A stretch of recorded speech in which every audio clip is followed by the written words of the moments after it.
Hi guys, so let me ask you a quick question. How many times have you bought a magic trick, the latest and greatest thing from the most popular websites, only to realize and come to find out that this trick is garbage? And sadly, that is usually the case. And so, in my opinion, the best place to find really good magic is in really old books. There are thousands of hidden gems just tucked away in these old books and magazines, a lot of which you'd never expect to have good stuff in them. But I get it, books can be expensive, especially those older ones, and some of them are hard to find. And also, reading is not everybody's favorite thing to do nowadays. Having said that, reading is one of my favorite things to do, and I happen to have a lot of those old books and hard to find books, a lot of which have hidden gems in them. This channel has one main goal: to teach you the best card magic possible, and so with this new Hidden Gems series, I'm going to do just that. In today's Hidden Gem, we're taking a look at an effect called a Real Prediction by Dai Vernon. This comes out of the book Last Word on Cards by Rufus Steele. There are some fabulous things hidden in those old Rufus Steele booklets, and we'll be covering those in the near future. Okay, so for this, I will pretend as though I have a volunteer here with me helping me out. Okay, so we have the imaginary volunteer shuffle the deck as much as they want to, and then they just set it down. Now I'm going to look at them. I'm going to say, look, sometimes I get a feeling about certain people. A certain card comes to mind. For you, this one's kind of tricky, but I think I have it. Yeah, I think I have a card in mind. Let me see if it's in here. Yeah, let's see. How about we'll go with, yeah, that's the one right there. I think that's the one. I'll put it right there. Now, do me a favor. I'm going to keep the cards how you shuffle them, but what I'm going to do is deal them down like this. And at any time, you can just say stop. It's up to you. Don't let me influence you. Anytime you want to, just say stop. And so let's say they stop me right here. Oh, on 2 red 7s. That's got to be lucky. Okay, so do me a favor. Pick any pile that you want to use. Okay, so it's up to you. It could be any pile. You want to use this one. So take this, and we'll use this card over here to determine how far down in your packet will count. In this case, it's a 9. So do me a favor, deal 9 cards face down right there from the packet that you chose. So that's 1, 2, 3, 4, 5, 6, 7, 8, and 9 cards. We'll put that right there. Now, in the beginning, I had a feeling about a card, like I told you, and that feeling was the Jack of Clubs, a black jack. Now, I don't know why, but for you, when I first saw you, I had a feeling about a black jack. Now, you shuffled the deck. You stopped me anywhere. You chose any pile. Had any of those things been different, this would have been a different card. But I had the feeling about a black jack. Let's see what you got. You got that black jack. That's crazy. So this trick reminded me of an old trick that I taught on this channel. So this might be a precursor or like a variation on that old trick called prefiguration. Okay, so, but this just uses the 2 cards as opposed to the 4 of a kind, which I think I kind of prefer, and it's a lot easier to do.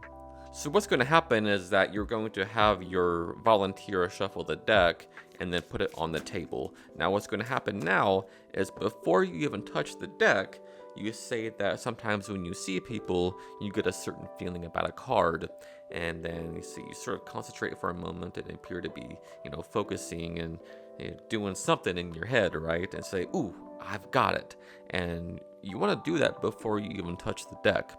All right, so the reason for that being is because if you look through the deck and then, ooh, I got it, maybe the cards, how they shuffled, and gives you information about something. So you want to pretend and act as though you got information outside of just looking at the cards.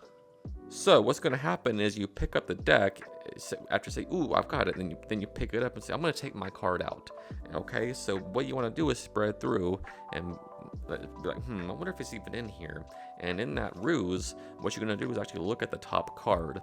And then if it's a face card, you want to change it or just cut the deck to where it's a number card, okay? So, and you can do that simply just by cutting the deck. Say, ooh, I wonder if he's even in here. Let me check real quick. And then just cut the deck and proceed on.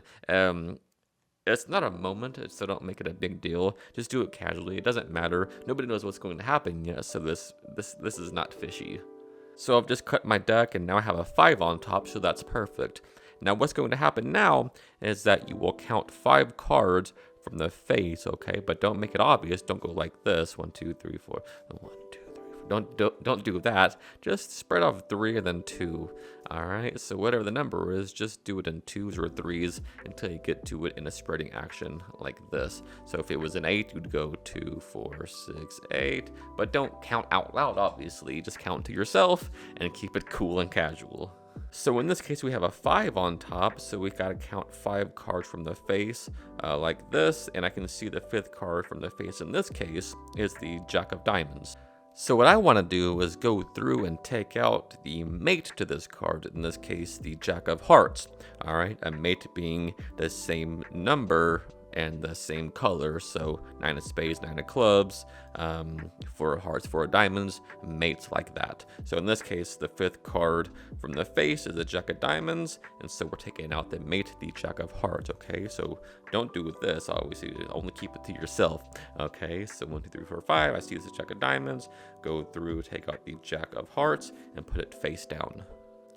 Now you're going to do an old discrepant force, but it's a brilliant one, and it goes like this. So you start dealing cards from the face up like this, until you reach past your whatever this number was, in this case 5. So as soon as you get past 5, you say, look, I'm gonna deal cards like this, and I want you to just say stop anywhere.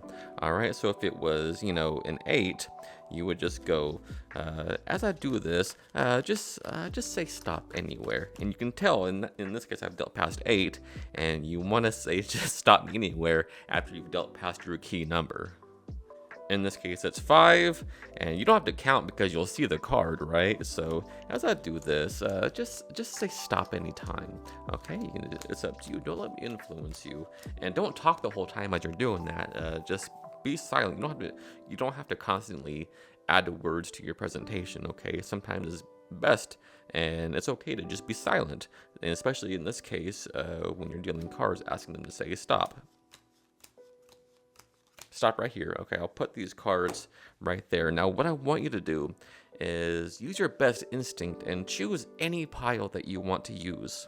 Now, there's lots of, ambiguity here, because they really can't choose any pile, because this pile contains the mate to this card, and this pile contains our key number card, in this case the 5, on top. So asking them which pile they want to choose to use makes sense. So if they choose to use this pile, say, okay, turn the top card over. That'll determine how many cards we count down over here, the cards that you stopped on.